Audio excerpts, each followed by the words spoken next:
I'm sorry about the condition of the brochure. It is over 40 years old, and I haven't particularly looked after it that well. But you can see one bit of the corner is torn away a little bit there, where it's supposed to say the new Dimension Sigma. And of course, as you can see, it's got a bit of a write up there all about the new Dimension Sigma. Offers you 3 choices of a wagon or sedan, wagon, and the GSR, the sports model. And of course you had 3 engine choices as well, which we'll touch on a bit later in the catalogue. But yeah, typical 80s style, getting into that slant front look sort of thing. Even the Holdens and Fords were starting to get into that sort of a slopier front at that time.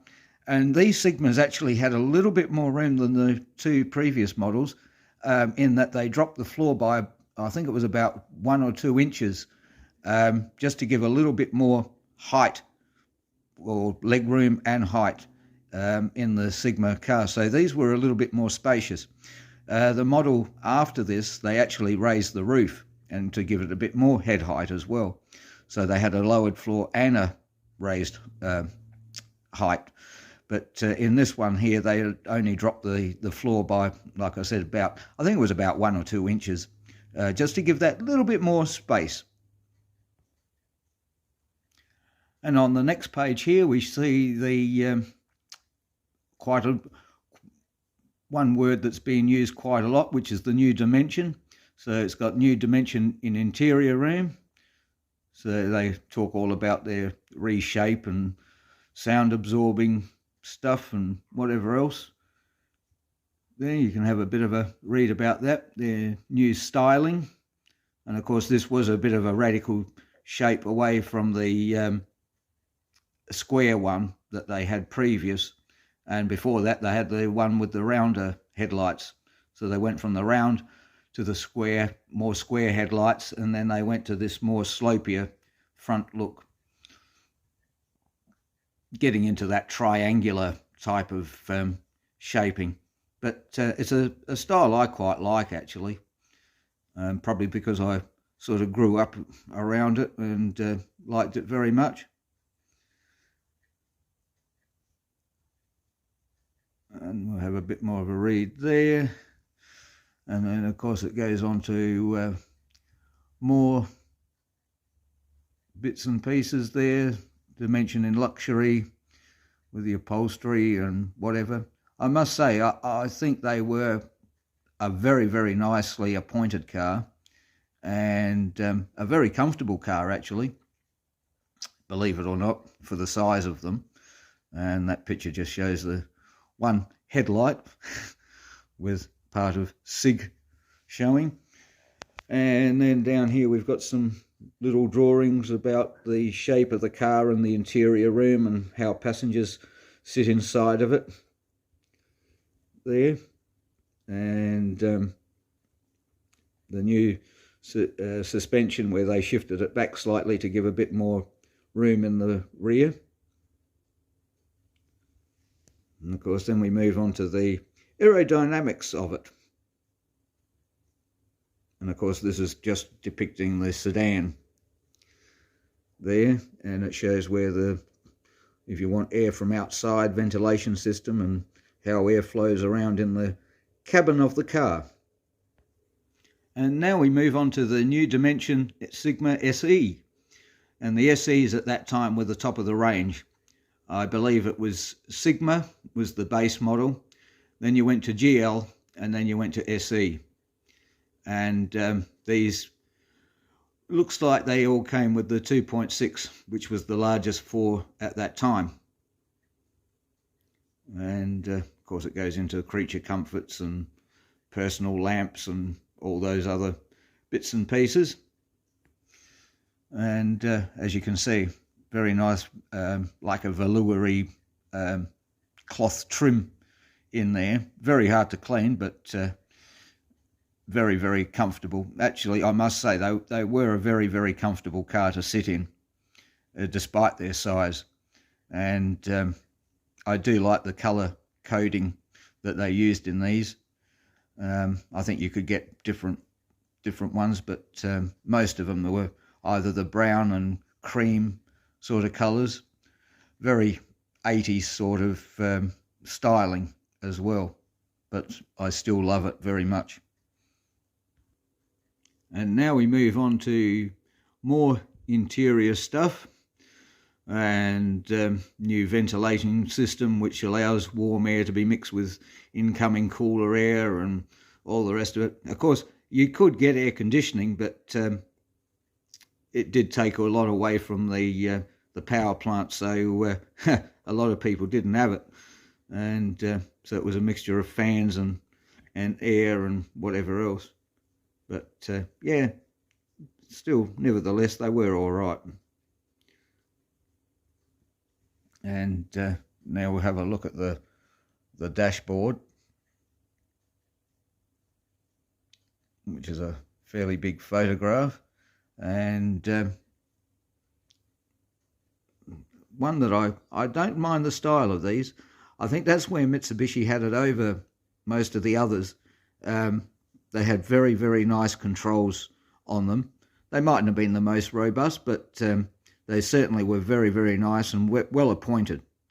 And you know, I think they had the mix right. It was just a pity that the car was a bit small, that's all.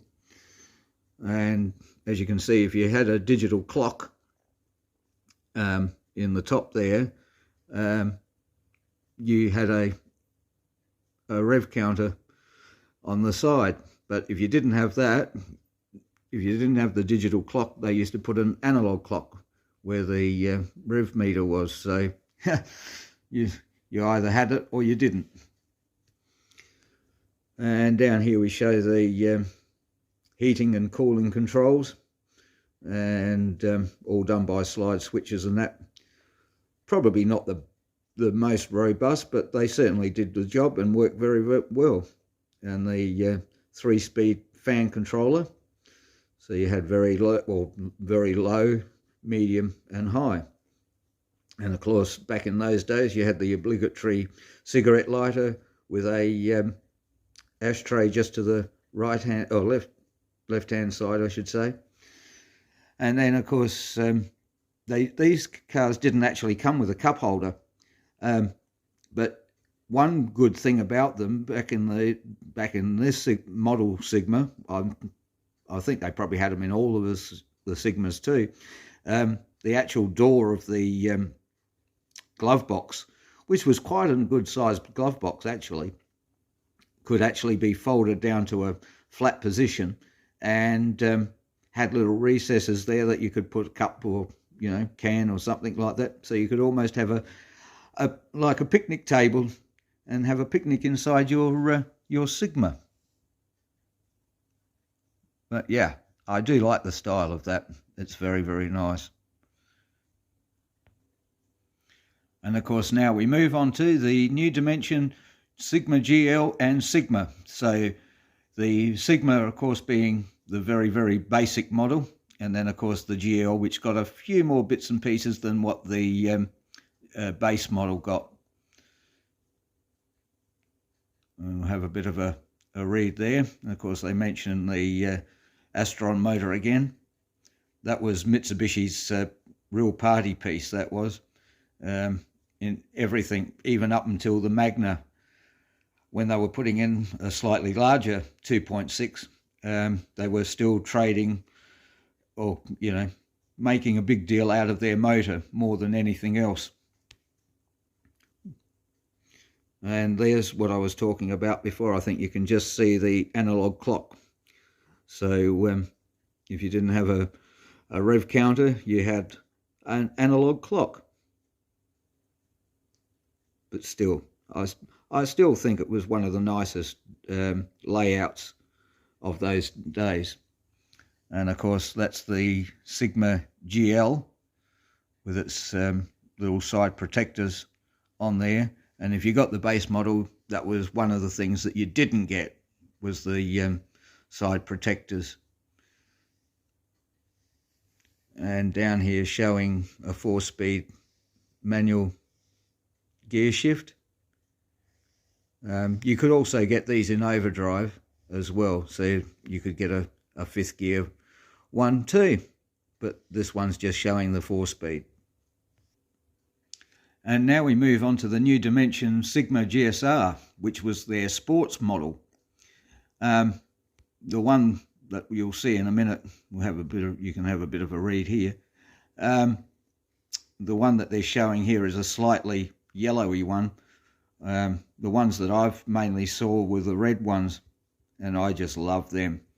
I thought the red looked really, really, really cool. So they were called a sports sedan, but denoted on the side or at the back of it with GSR, and I think they had GSR on the front somewhere as well, and they had a little bit of extra pinstriping and different wheel trim as well, and you got the 2.6.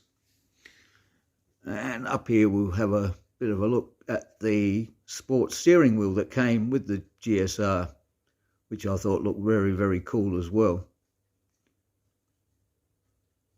But basically the same sort of car, but just dressed up a little bit more to make it look a little bit more sporty. And now we move into the space wagons, or the station wagon, which were quite a bit bigger than the sedan model, but nevertheless it was still the same front end, just with a little bit extra tacked on the back. And they held quite a bit of stuff in there really for their size. People thought, oh, they were a small car.